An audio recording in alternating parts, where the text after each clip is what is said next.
Hello students, कैसे हैं आप सब लोग। आई होप आप लोग अच्छे होंगे, अच्छे से पढ़ाई कर रहे होंगे।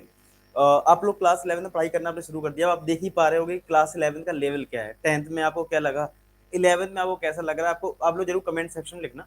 लेकिन हम बात कर रहे हैं क्लास 11 और 12th में मैथ्स में और पर्टिकुलर बात करें तो क्या होगा। लेवल सेम रहेगा या लेवल इंप्रूव होगा, हमें ज़्यादा मेहनत करनी पड़ेगी, क्या चीज़ें हैं। तो देखो, इसको समझने के लिए ये समझो, क्लास 12th में देखो जैसे 9th होता है और 10th, आपने अगर मैथ्स की बुक देखी होगी ओवरऑल एक ही जैसी रहती है। लेकिन अगर हम देखें 10th में आप ज्यादा एफर्ट डालते हो, क्यों? क्योंकि बोर्ड एग्जाम होता है। सिमिलर 11 12th में कई बार अच्छे हल्के में लेते हैं, चलो ठीक है स्कूल में पास हो जाएंगे, क्या दिक्कत है, ठीक है। और कौन सा नंबर जुड़ रहा है कहीं। 12th में ज्यादा सीरियस होते, ज्यादा पढ़ना पड़ता है, प्रीवियस ईयर क्वेश्चन भी करने हैं, एक्स्ट्रा क्वेश्चन भी कर रहे हैं, बहुत कुछ कर रहे हैं, ठीक है। तो लगता है ना बहुत पढ़ाई करी, ठीक है। जैसे 9th और 10th को कंपेयर करना तो 10th में तुमने बहुत पढ़ाई की होगी, तो वो चीजें हैं। वैसे 11 12th में हम बात करें सिलेबस को लेकर, तो हाँ 12th में अगर हम बात करें कुछ ऐसे चैप्टर्स हैं जो परेशान करते हैं। जैसे 3D मैं आपको बताऊं, और अगर आप 12th में जब आप आओगे तो एक चैप्टर है, ठीक है, 3D, थ्री डायमेंशनल ज्योमेट्री। ये एक ऐसा चैप्टर है जिसमें बच्चों को सबसे ज्यादा प्रॉब्लम होती है, क्योंकि ये थोड़ा सा अलग टाइप का होता है।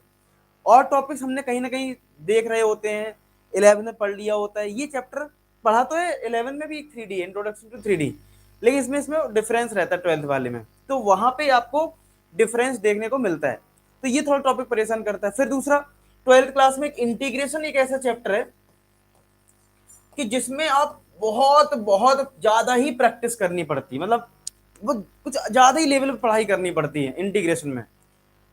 तो यार कुछ दो तीन चैप्टर ऐसे हो जाते हैं 12th क्लास में जो परेशान करते हैं, मतलब मैं ये कह सकता हूँ। 11th में भी हैं ऐसे चैप्टर जो परेशान करते हैं, लेकिन हम कई बार उतना ध्यान नहीं देते, सोचते हैं 11th थोड़ा कम प्रैक्टिस में काम चल जाएगा। लेकिन 12th में अगर हम बात करें तो काम नहीं चलता है, हमें करना ही करना होता है, कॉम्पिटेटिव एग्जाम भी देना है। इसलिए कंपेयर करें ओवरऑल तो लगेगा आपको कि हाँ 12th में यार हमें ज्यादा एफर्ट डालना पड़ रहा है, डेफिनेटली आपको डालना पड़ेगा, ठीक है, ज्यादा वर्क करना पड़ेगा। लेकिन इसका एक सॉल्यूशन, इसका सॉल्यूशन ये है, अगर आपको अपने 12th को आसान बनाना है तो यार क्या करिए, आप अगर आपके पास टाइम नहीं है कि 12th का सर अभी नहीं पढ़ पा रहे हैं, तो कोई दिक्कत नहीं है। आप क्या करिए, बस कुछ काम कर लीजिए। क्या? एक तो अपना ट्रिग्नोमेट्री स्ट्रॉन्ग कर लीजिए, ठीक है, जो चैप्टर 3rd है हमारा, चैप्टर नंबर 3 है क्लास 11th में, ठीक है। और एक चैप्टर नंबर 13 बस। अगर आप बहुत ज्यादा 12th क्लास का भी नहीं पढ़ सकते हो तो कोई दिक्कत नहीं है, बस 11th क्लास का ही बहुत एडवांस अच्छे से पढ़ लो। मतलब R D Sharma reference book जो मैंने मार्क्स बूस्टर दिया सब कुछ अच्छे से सॉल्व कर लो। ट्रिग्नोमेट्री और chapter 13 limits and derivative, limits and derivative, ये टॉपिक दो चैप्टर जो हैं वो आप बहुत अच्छा कर लो। क्यों? लिमिट्स एंड डेरिवेटिव ये आपके 12th क्लास में बहुत काम आएगा, चैप्टर नंबर 5। हालांकि लिमिट्स एंड डेरिवेटिव एनसीईआरटी में बहुत ही, कुछ नहीं बोल रहा हूँ समझ जाओ, कुछ नहीं दे रखा है, मैं शॉर्ट में बोलूँ, कुछ भी नहीं दे रखा है। अगर आप रेफरेंस बुक यूज करोगे तो आपको बहुत सारे क्वेश्चन मिल जाएंगे, मतलब बहुत वाइड हो जाता है। और जितना ज्यादा आप पढ़ लोगे उतना ही फायदा करेगा 12th क्लास में, पूरा का पूरा चैप्टर समझ लो तुम्हारा कवर हो जाएगा, ठीक है, तो थोड़ा आसान हो जाएगा।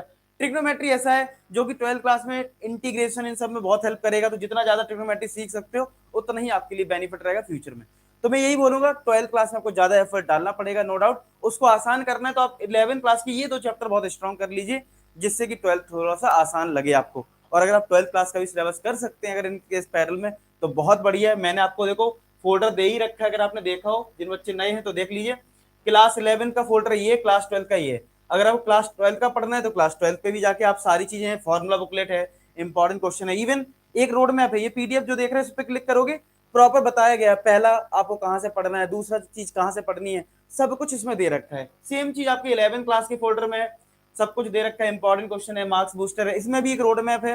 रोड मैप पे क्लिक करोगे तो आप अगर पढ़ना शुरू नहीं करा है तो आपको पता लग जाएगा कौन सी चीज पहले करनी, कौन सी बाद में करनी, सब कुछ प्रॉपर दे रखा है। आप इनका यूज करिए, डेफिनेटली आप अच्छा स्कोर कर पाएंगे। तो आई होप आपको ये चीज समझ में आ गई हो क्या करना है, क्या आपकी स्ट्रेटजी होनी चाहिए। मिलते हैं नेक्स्ट वीक, तब तक अपना ख्याल रखें, पढ़ाई करते हैं। लास्ट में एक ही बात बोलूंगा कि आप सभी सफल हो। धन्यवाद।